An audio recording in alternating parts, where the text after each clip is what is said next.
Hello and welcome to Getting Naked with Happiness with me, Stephen Liu. Each episode, I bring you psychological tools to build your success and mental wealth, whether through powerful stories of resilience from around the world or in my series on coping with COVID-19 with Jade Seah, gain insights into human flourishing and learn tips to break the limits on your personal growth. Today's guest is an expert in organizational compassionate leadership. Yes, compassionate leadership. She cares on bringing empathy to workplaces and looks at how inclusive a workplace can be or should be. Roslina Chai is a passionate advocate for organizational inclusivity. She is currently the managing director of a corporate consulting advisory and training arm of one of Singapore's largest non-profit social enterprise for advocacy and research on gender equality. What I really admire about Roslina is her desire to respect the dignity of every single person she meets. And this desire is also the driving force behind the impactful work that she does. With her experience in implementing inclusive organizational change, I wanted to pick her brain on how we, whether as employees or employers, can contribute to a healthier workplace for everyone. We spend so much of our time at work, and I think it is important to set good foundations in our workplace culture so that we can feel fulfilled in our career. So let's jump right into this discussion on how we can overcome marginalization at work. Can you give an example of what an inclusive work environment looks like versus a marginalized work environment? Perhaps I can start with a marginalized work environment because that is something, unfortunately, I think most of the listeners can relate to. A marginalized work environment could feel like even though I love my job, I love the impact it creates, I go to work with different degrees of fear. I fear to make a mistake. I fear to really share what I think. I fear to take risk. I over agonize over details because I fear being reprimanded. That kind of fear is the more subtle but more pervasive kind of fear that many people experience but have over time rationalized that it is just the way that work is. So those little marginalized voices in and of itself doesn't seem like a lot. But these are the kind of subtle, pervasive marginalization that over time and with enough people feeling that way reinforces a corporate culture where the half blind is leading the half blind. Small mistakes that could have been nipped in the bud become major disasters. And then everybody starts asking, why didn't someone say something earlier? So that's one category. Then you have the kind of what I consider the middle ground marginalization based on assumptions and unconscious bias. For example, it could be that the leader of a company is a very outspoken religious figure or has a very public stance on a very controversial issue and is very good at sharing that opinion, perhaps in an attempt to seem inclusive. But the louder that voice is, and if that leader doesn't know how to listen, it's not uncommon for employees to assume that if my leader is XYZ, it means that because I hold a completely different view, such as I'm not a Christian, I'm a Muslim, I'm gay, I'm not straight, or I'm straight but I'm not gay, then I don't feel safe enough to voice out that difference, which is a very core part of my identity, right? So that would be what I consider a little bit more obvious. Like everybody kind of knows there's an elephant in the room, but no one wants to be the first one to say anything. Then there is the outright marginalization, and this manifests in comments such as those Indians, those Chinese, those Angmos, right? Mm. Sometimes it is offered as a joking manner, and very often it is by certain employees with some kind of status in the company. And if that kind of behavior is not called out, and when I say called out, I don't mean confront and in an accusatory manner, but for that person to be told, hey, have you considered that maybe this kind of comment could be exclusionary? Then over time, it becomes a corporate culture that creates an in group and an out group, right? Mm. The other example, the more visual type, would be a certain ethnic group liking to hang out together. They start WhatsApp chat group together. And in their enthusiasm, some of their behaviors may escalate into what others perceive as exclusionary, if not sometimes intentionally harmful behavior. So those are the more obvious kind of marginalization, right? So this is to answer your question, what does a marginalized workplace look like? Mm. On the other side, what does an inclusive workplace look like? In its simplest definition, if I could attempt one, it is one where even if these three types of marginalization is going on, employees have sufficient confidence. They may still be slightly scared or tentative, but they have sufficient confidence to call out this kind of behavior at some level without fear of repercussions, without fear of it compromising their career development, without fear of being ostracized by their peers in the workplace.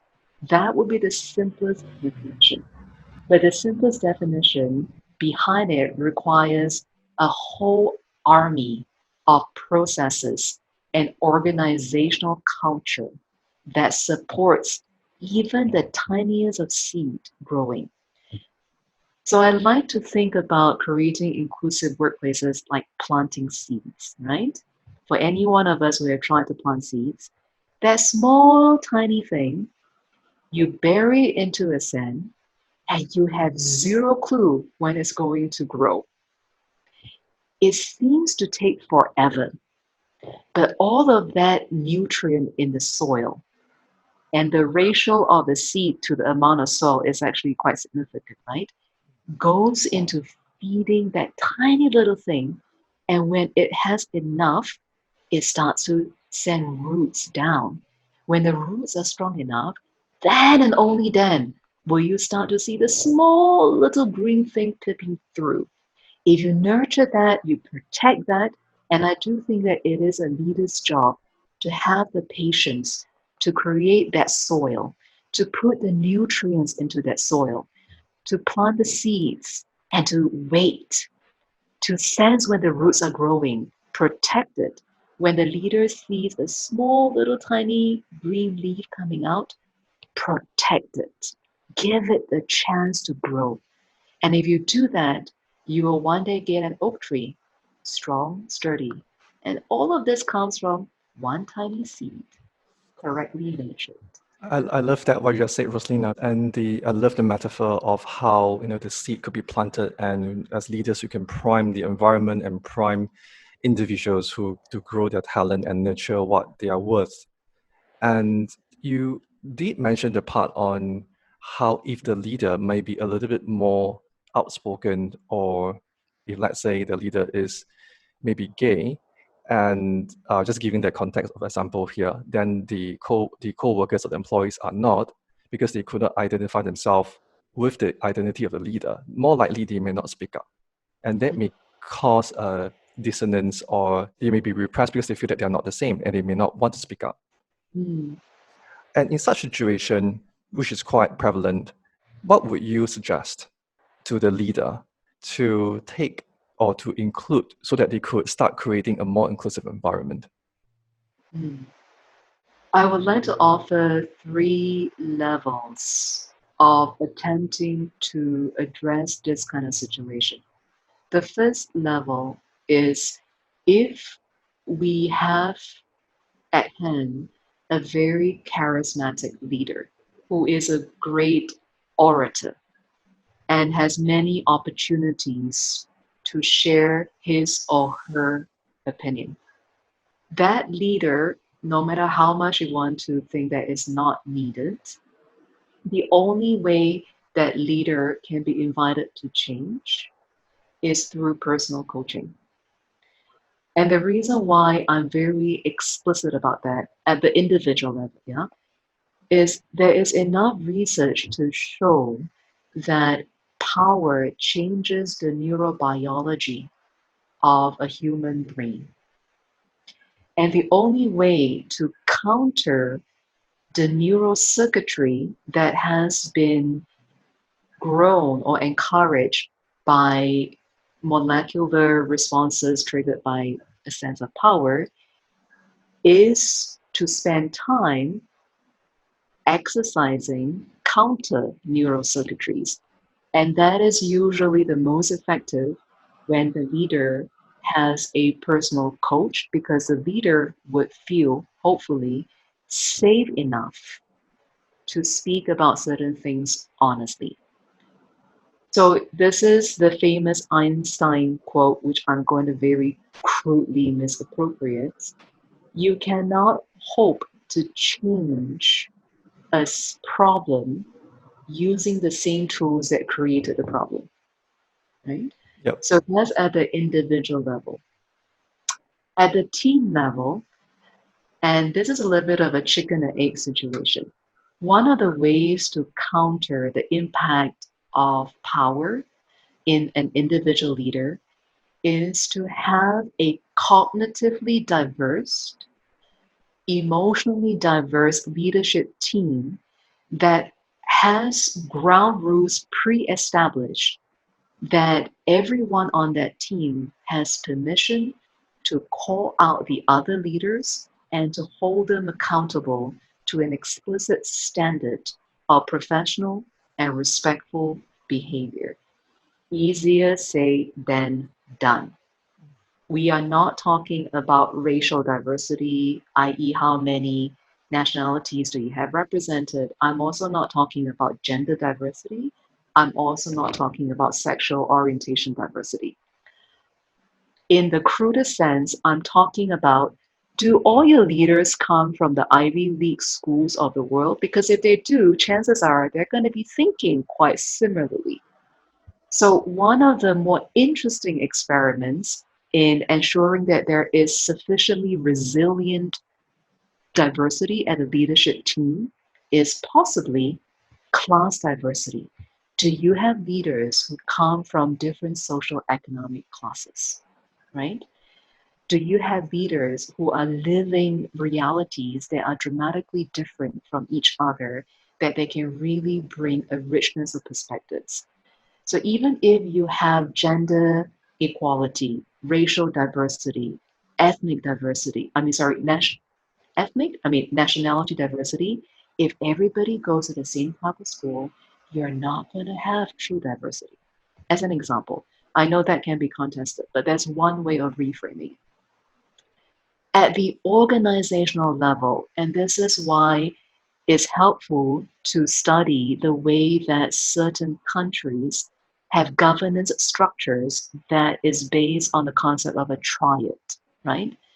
So every arm that has power has governance processes to ensure that the other two functions of power has the opportunity to balance the other one out.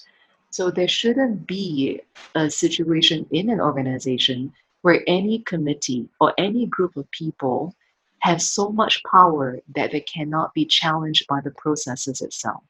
This is when you get to the organizational culture that unconsciously feels compelled to say that as a star performer, as a CEO, you are above the rule, right?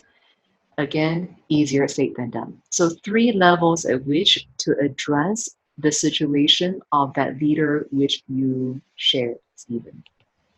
Thank you for the profound answer. I think what you said really makes so much sense, right? That we need to look at the whole situation and climate from different perspectives. I like the way you say that it's easier said than done, because these are the critical events that's happening on the ground. And I think many of us who are listening in will have experienced such events in their lives. This leads me to the next question. It's about you said that there may be people who have started to create groups within themselves. We will use the word in-group and out-groups here. And at the same time, because the reason they form these groups, because they feel safe within each other, they can lean onto each other. And it's also very innate of human behaviors that we want to form in-groups and out-groups. And we know that it may also create silo mentalities, right, within departments or within groups.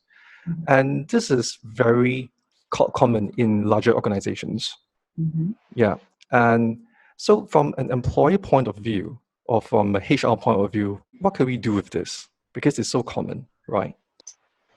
From an HR perspective, this is actually quite a dilemma because, on one hand, I want to say, have a policy in place where your high potentials, at least start with the high potentials, right? Have an opportunity to rotate through different functions.